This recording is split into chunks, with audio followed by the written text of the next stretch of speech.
have the fundraising efforts been going within the Michigan GOP? Well, it has been a bit of a challenge. It hasn't been what we want because we took over from a very corrupt, to put it frank, the former chair is a board member of the Atlantic Council. So that is diametrically opposed to the America First agenda. We're reestablishing credibility. So it hasn't been what we need it to be. What people have to remember, it's not just money. Because in the past, the party had funds, but they were losing election after election after election. So that is chairwoman of the Michigan GOP, Kristina Karamo, who is a notorious election denier, giving a lot of excuses for why the coffers of the Michigan State GOP are just not as full. It's because like the former people were corrupt, and so now I'm in here. And breaking news, she has been voted out, actually, by 89% of her fellow party leaders to not be the chairwoman of the Michigan GOP. Initially, the story reads as, oh, it's because she's denying election results. It might have more to do with the fact that she is a crook. But about that election denial, she says she's not accepting the results of the next election or the previous one. She tweeted, 37% of the Michigan GOP State Committee voting in a legitimate meeting. This is the vote to oust her. Did not remove the chair of the Michigan Republican Party, me, today. The meeting was not an official meeting of the state committee. The uni-party controlled media reporting to the contrary means nothing. The January 13th special meeting will proceed as planned, and I hope to see all of our members. Nothing will stop better political representation.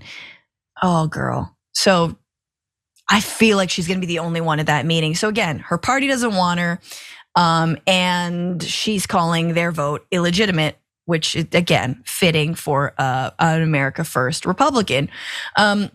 State committee member Bethany Wheeler said she's been voted out by the state committee. If this was a corporation, that's the board. They've now fired the CEO, basically. She can fight it, but the matter of the fact is she was removed by the state committee and now they are in charge. They have now a co-chair who's gonna be an acting chair, blah, blah, blah, blah. Now, it's unclear if this is gonna be a binding vote to oust her. Karamo's refused to resign and promised not to leave if ousted at the meeting, calling the gathering illegal in a recent podcast posted on the Michigan GOP website. Jesus, that's so unbearable.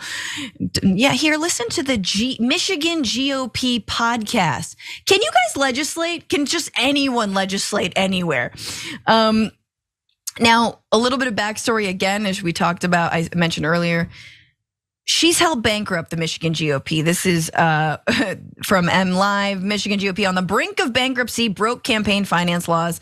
Report alleges Karamo had apparently nearly $500,000 in debt in October, and another owed $110,000 to actor Jim what is his name? Caviezel for a speaking appearance. Oh, this is just so. Of Michigan GOP, and all I'm thinking is some of the anti-maskers during COVID, and these are the people that she claims to represent. These are her people. But look, Ray, we're also this is a Monday where, Wayne LaPierre of the NRA just resigned over like massive embezzlement and misspending.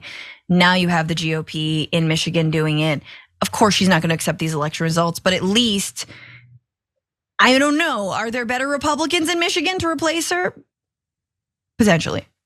Right. I mean, it is funny to see what disqualifies one from holding, a high position within, the NRA or within a state Republican Party. It isn't disqualifying to deny the election. In fact, that might be a prerequisite for the job. You have to be an election denier to hold that level of power within a state party, a state Republican Party, that is.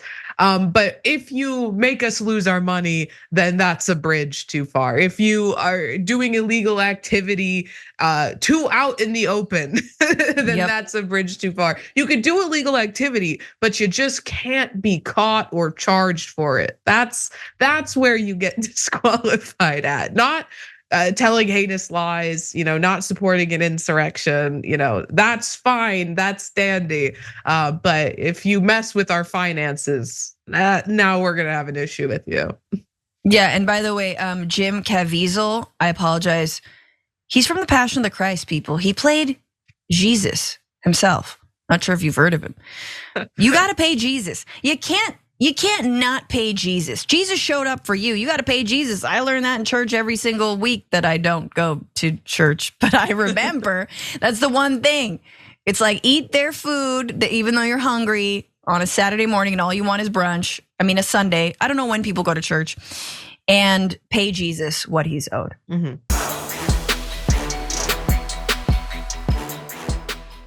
For more political news breakdowns, interviews, stories of activism, and me trying my hardest to care about the occasional big celebrity news story, subscribe to our YouTube channel at youtube.com/The Damage Report. And you can ring the bell wherever it is so you don't miss anything.